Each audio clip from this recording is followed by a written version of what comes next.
Hello friends, आपका स्वागत है मेरे चैनल पे। तो जैसे कि आप सभी का CSR नेट का रिज़ल्ट आ चुका है और आप में से कई बच्चे क्वालिफाई हो गए, तो उसके बाद आपका ये डाउट है कि आप लोग PhD करना चाहते हैं, तो अब आपको क्या करना चाहिए, मतलब आपकी क्या अप्रोच होनी चाहिए और कैसे आप अच्छे यूनिवर्सिटीज़ या IIT या आईसर से PhD कर सकते हैं, मतलब क्या इसका एक प्रोसेस रहता है। तो आज की मेरी वीडियो इसी रिगार्डिंग है, जिसमें मैं आपसे ये पूरा प्रोसेस शेयर करूँगा ताकि आपकी हेल्प हो सके कि आपको कैसे एक बेटर इंस्टीट्यूट चुनना है और आप उसमें PhD में जा सकते हैं। तो चलिए शुरू करते हैं। तो देखिए, सबसे पहले तो आपको मैं ये कहूँगा कि आपको जहाँ भी जाना है, चाहे आप IIT जाना है, आईसर जाना है या ISC जाना है, यूनिवर्सिटी जाना है, तो उसके लिए सबसे ज़रूरी चीज़ जो होती है वो उसका फॉर्म भरना होता है। और फॉर्म आपके लगभग आने स्टार्ट हो गए हैं और आपके फॉर्म सितंबर या अक्टूबर तक भी आते रहेंगे, डिफरेंट IITs के, आईसर के, यूनिवर्सिटी के, जहाँ भी आपको जाना है। पर उसके लिए मैं एक और चीज़ आपको यहाँ पे एडिशनल ऐड करना चाहूँगा। देखिए, IITs भी बहुत सारी हैं, आईसर भी बहुत सारे हैं, NIT हैं, ISC है। तो उसके लिए आप ये भी देखें कि आपको कहाँ जाना है, मतलब एक नंबर ऑफ़ चॉइसेस आप अपनी तरफ से रखें कि आपको किसके फॉर्म भरने हैं। क्योंकि लेटर सपोज़ आपका इंटरव्यू ऑफलाइन होता है, जो कि आजकल ज़्यादातर हो रहा है, तो ऐसा बिल्कुल भी नहीं है कि आप 15 to 20 जगह एक साथ पहुंच जाएंगे या 15 to 20 जगह इंटरव्यू देने जा सकते हैं। आप कम से कम 7 to 8 चुनिए और कोशिश करें कि आप उनमें से ज़्यादातर में जा सकें, तो फिर आपका सिलेक्शन आराम से हो जाएगा। सेकंड प्रोसेस में आपको बताऊं तो ये होता है कि आपको मैंने बता ही दिया कि पहले आपको वेट करना है फॉर्म का, कि जो भी आपको फॉर्म भरने उसका वेट कीजिए, आप फॉर्म भरिए। उसके बाद जब आप फॉर्म सबमिट कर देते हैं, फिर आपको 10 to 15 डेज़ का वेट करना पड़ेगा। जनरल प्रोसेस में यही होता है। और उसके बाद एक इंटरव्यू लिस्ट आएगी कि आप सिलेक्ट हो गए इंटरव्यू देने के लिए। अब वो चाहे आपको ऑफलाइन देना हो, ऑनलाइन देना हो, ये डिपेंड करता है इंस्टीट्यूट में। और ये जो लिस्ट है या ये जो इन्फॉर्मेशन है इंटरव्यू की, वो आपके मेल के थ्रू भी आ सकती है या उनकी वेबसाइट में भी आ सकती है। तो दोनों ही चीज़ों का आपको ध्यान रखना है। तो इसलिए आप ऐसी ही मेल दीजिएगा जिसमें आपकी मतलब आप जिसे रेगुलर चेक करते रहते हो या जो आपकी पर्सनल ही हो।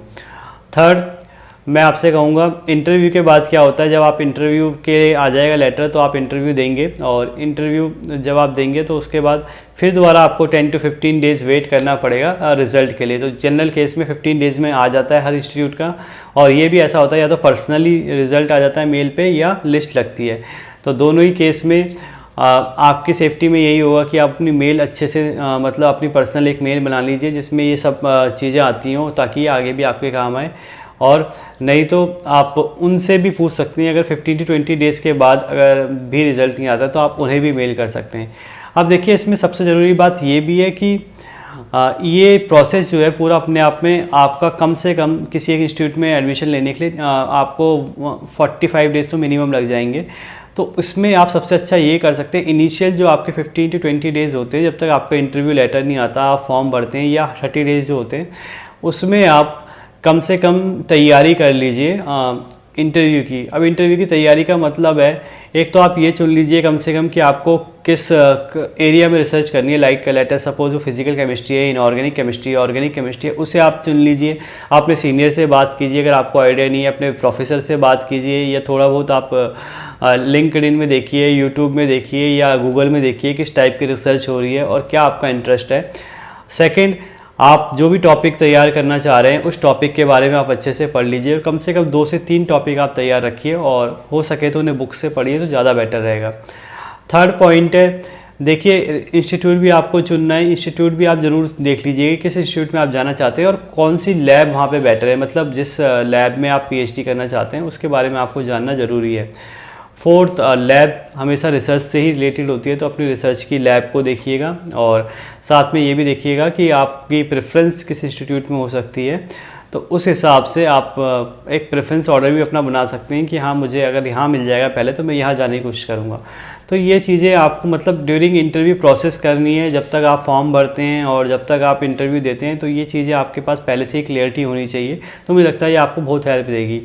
और लास्ट स्टेप यही होता है, जब आप इंटरव्यू दे देते हैं, रिज़ल्ट आ जाता है, तो उसके बाद आपको फिर 15 to 20 डेज़ मिलते हैं फीस सबमिट करने के लिए। तो जब आप फीस सबमिट कर देंगे तो वो आपको फाइनल एडमिशन हो जाएगा। तो देखिए, ये एक आपका पूरा प्रोसेस है जिसमें आपको पहले फॉर्म भरना है और फॉर्म कब आएंगे उसकी जो रेगुलर अपडेट है वो मेरे चैनल में भी आती रहती है। बाकी आप भी वेबसाइट में अगर चेक करते रहेंगे, जो IITs या आईसर में आप एडमिशन लेना चाहते हैं, तो आपको खुद भी आइडिया हो जाएगा। और उसके बाद वही जब आप फॉर्म भरेंगे तो इंटरव्यू के लिए कॉल आएगी, फिर इंटरव्यू देंगे, फिर इंटरव्यू के बाद रिजल्ट आएगा, उसके बाद आप फिर सबमिट करेंगे। तो ये पूरा जनरल प्रोसेस है जो मैंने आपको समझा दिया है। तो आई होप आपको ये बात समझने आ गई होगी, और आपको इस दौरान क्या करना है वो बात भी मैंने आपको बता दी है। उसके बावजूद अगर आपको कोई भी डाउट हो, कुछ भी क्वेश्चन, कुछ भी क्वेरी आपको अगर पूछना हो, तो आप कमेंट बॉक्स में कमेंट कर सकते हैं या मुझे मेल कर सकते हैं। और आगे ऐसे ही मेरे चैनल से जुड़े रहने के लिए चैनल सब्सक्राइब करें, वीडियो को लाइक करें और शेयर करें। Thank you.